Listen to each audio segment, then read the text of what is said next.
जय श्री राधा रानी सरकार की, जय श्री कृष्ण भगवान की, जय षटतिला एकादशी व्रत की। मंदिर श्री बंसी वाले महात्मा यूट्यूब चैनल की ओर से आज हम आपको सुनाने जा रहे हैं माघ मास के कृष्ण पक्ष की षटतिला एकादशी के व्रत की कथा, उस व्रत की विधि और साथ में षटतिला एकादशी के व्रत का शुभ मुहूर्त तथा षटतिला एकादशी के व्रत की पारणा का शुभ मुहूर्त, सब कुछ आज की इस वीडियो में हम आपको बताने जा रहे हैं। तो सबसे पहले जो इस वर्ष माघ मास के कृष्ण पक्ष की षटतिला एकादशी का व्रत है, वो व्रत 28 जनवरी दिन शुक्रवार को है। वैसे तो एकादशी तिथि 27 जनवरी दिन बृहस्पतिवार को रात्रि 2:16 पर आरंभ हो जाएगी और एकादशी तिथि का समापन 28 जनवरी दिन शुक्रवार को रात्रि 11:35 पर हो जाएगा।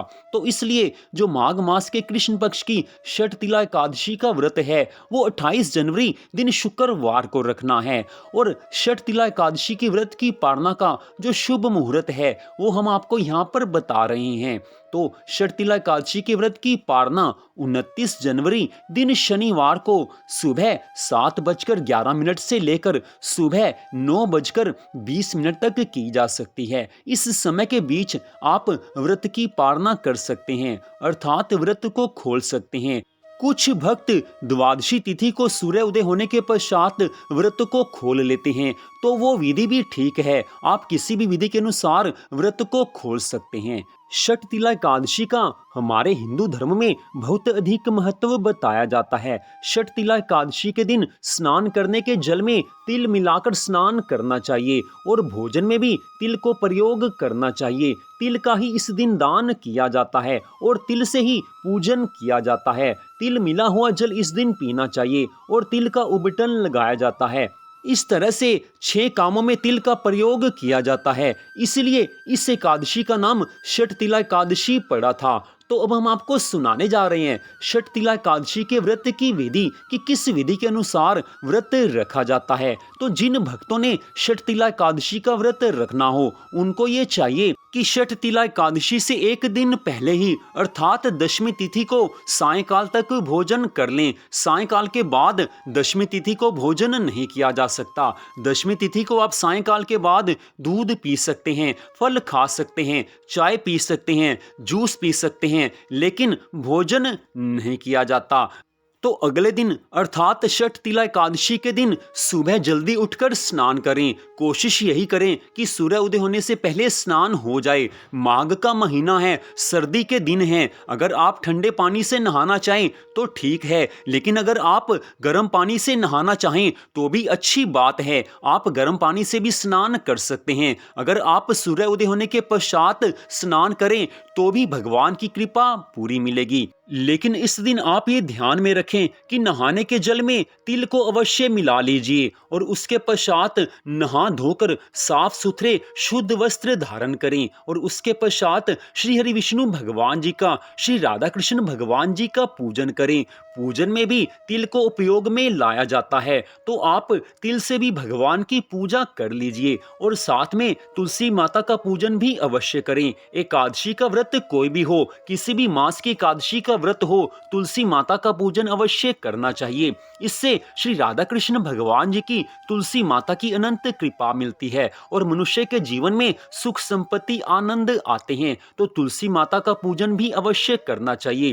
पूजन के समय धूप, दीप, नैवेद्य आदि को प्रयोग में लाया जाता है। श्रद्धा भावना से पूजन करें और साथ में षटतिला एकादशी के व्रत की कथा को आप पढ़ें या सुनें, दोनों का ही बराबर फल बताया गया है। उसके बाद बात आती है कि षटतिला एकादशी के व्रत के दिन आप सारा दिन भगवान के मंगलमय नामों का मन ही मन या मुंह से बोलकर जाप करते रहें। भगवान की ज्यादा से ज्यादा याद इस दिन आनी चाहिए। और उसके बाद बात आती है कि षटतिला एकादशी के व्रत के दिन आप एकादशी के व्रत वाला भोजन एक बार कर सकते हैं, लेकिन वो भोजन भी केवल एक बार किया जाता है। बाकी समय आप चाहें तो दूध पी सकते हैं, चाय पी सकते हैं, फल खा सकते हैं या आप जूस इत्यादि पी सकते हैं। जो भक्त बिना कुछ खाए पिए व्रत रखना चाहें तो वो उनकी अपनी भावना है, उस तरह भी वो व्रत रख सकते हैं। लेकिन जो बिना खाए पिए व्रत नहीं रख सकते वो एकादशी के व्रत वाला भोजन कर लें। इससे भी भगवान की पूरी कृपा मिलती है। मन में भावना अच्छी होनी चाहिए, भगवान की याद अधिक से अधिक आनी चाहिए। भगवान तो श्रद्धा भावना देखते हैं, इसलिए श्रद्धा भावना पूरी होनी चाहिए। और छठ तिला एकादशी के व्रत के दिन सायंकाल में भी भगवान का वैसे ही पूजन करें और उसके पश्चात आप रात्रि में भगवान की प्रसन्नता के लिए रात्रि जागरण करें। रात्रि जागरण में भगवान के मंगलमय नामों का जाप और संकीर्तन किया जाता है। कोशिश करें कि आप मध्य रात्रि तक अवश्य जागरण करें, लेकिन आप रात्रि जागरण करने में समर्थ नहीं हैं तो आप भगवान के मंगलमय नामों को स्मरण करते हुए, भगवान को याद करते हुए आप सो जाएं। क्योंकि कुछ भक्त रात्रि जागरण नहीं कर सकते, तो वो भक्त रात्रि में भगवान के नाम को याद करते हुए सो जाएं, तो भी भगवान की पूरी कृपा मिलेगी।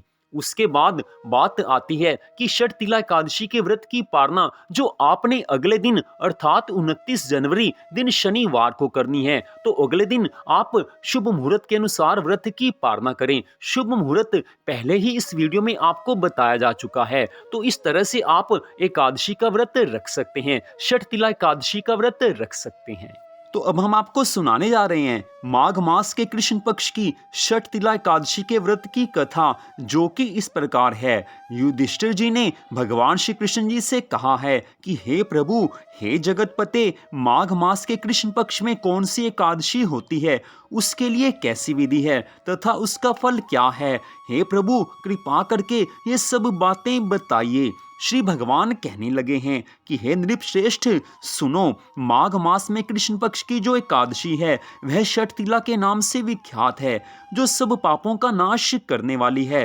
अब तुम छठ तिला की पापहारिणी कथा सुनो, जिसे मुनि श्रेष्ठ पुलस्त ने दालभ्य से कहा था। दालभ्य ने पूछा कि हे ब्राह्मण, मृत्युलोक में आए हुए प्राणी प्राय पाप कर्म करते हैं, उन्हें नरक में ना जाना पड़े, इसके लिए कौन सा उपाय है, बताने की कृपा कीजिए। पुलस्त मुनि कहने लगे हैं कि हे महाभाग, तुमने बहुत उत्तम बात पूछी है, सो बतलाता हूँ। सुनो, माघ मास आने पर मनुष्य को चाहिए कि वह नहा धोकर पवित्र होकर इंद्रियों को संयम में रखते हुए काम, क्रोध, अहंकार, लोभ और चुगली आदि बुराइयों को त्याग दे। देवाधिदेव भगवान का स्मरण करके जल से पैर धोकर भूमि पर पड़े हुए गोबर का संग्रह करे, उसमें तिल और कपास छोड़कर 108 पिंडी काएं बनाएं। फिर माघ में जब आर्द्रा या मूल नक्षत्र आए, तब कृष्ण पक्ष की एकादशी करने के लिए नियम ग्रहण करे। भली भांति स्नान करके पवित्र हो शुद्ध भाव से देवाधिदेव श्री हरि विष्णु भगवान जी की पूजा करें। कोई भूल हो जाने पर श्री कृष्ण का नामोच्चारण करें। रात को जागरण और होम करें।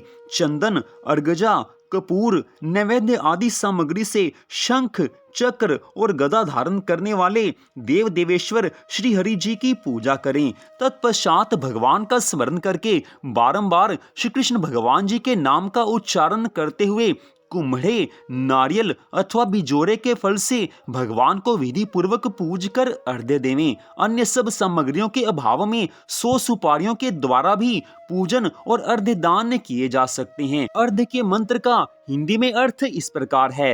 हे सच्चिदानंद श्री कृष्ण भगवान, आप बड़े दयालु हैं, हम आश्रयहीन जीवों के आप आश्रय दाता होइए। हे पुरुषोत्तम, हम संसार समुद्र में डूब रहे हैं, आप हम पर प्रसन्न होइए। हे कमल नयन, आपको नमस्कार है। विश्व भावन, आपको नमस्कार है। सुब्रह्मण्य महापुरुष, सबके पूर्वज, आपको नमस्कार है। हे जगतपते, आप लक्ष्मी जी के साथ मेरा दिया हुआ अर्घ्य स्वीकार करें। अर्घ्य देने के पश्चात ब्राह्मण की पूजा करें, उसे जल का घड़ा दान करें, साथ ही छाता, जूता और वस्त्र भी दे देवें। दान करते समय ऐसा कहें, इस दान के द्वारा भगवान श्री कृष्ण जी मुझ पर प्रसन्न हो। अपनी शक्ति के अनुसार श्रेष्ठ ब्राह्मणों को काली गौ का दान करें। हे द्विज श्रेष्ठ, विद्वान पुरुष को चाहिए कि वह तिल से भरा हुआ पात्र भी दान करें। उन तिलों के बोने पर उनसे जितनी शाखाएं पैदा हो सकती हैं, उतने हजार वर्षों तक वह स्वर्ग लोक में प्रतिष्ठित होता है। तिल से स्नान करें, तिल का उबटन लगाएं, तिल से होम करें, तिल मिलाया हुआ जल पिएं, तिल का दान करें और तिल को भोजन के काम में लें। इस प्रकार 6 कामों में तिल का उपयोग करने से यह एकादशी षट तिला कहलाती है, जो सब पापों का नाश करने वाली है। तो इस प्रकार भगवान श्री कृष्ण जी ने षट तिला एकादशी के व्रत की कथा को सुनाया है। तो मंदिर श्री बंसी वाले महात्मा यूट्यूब चैनल की ओर से आज आपने माघ मास के कृष्ण पक्ष की षट तिला एकादशी के व्रत की कथा, उसकी विधि, शुभ समय, पारण का शुभ मुहूर्त समय, सब कुछ आपने सुना है। तो आप सबका हार्दिक धन्यवाद। भगवान श्री राधा कृष्ण जी की षट तिला एकादशी व्रत की अनंत कृपा सदा आप सब पर, आपके परिवार पर बनी रहे, इसी मंगल कामना के साथ जय श्री राधा कृष्ण भगवान जी की जय। माघ मास की षट तिला एकादशी व्रत की जय। जय श्री राधे, जय जय श्री राधे, जय जय श्री राधे श्याम।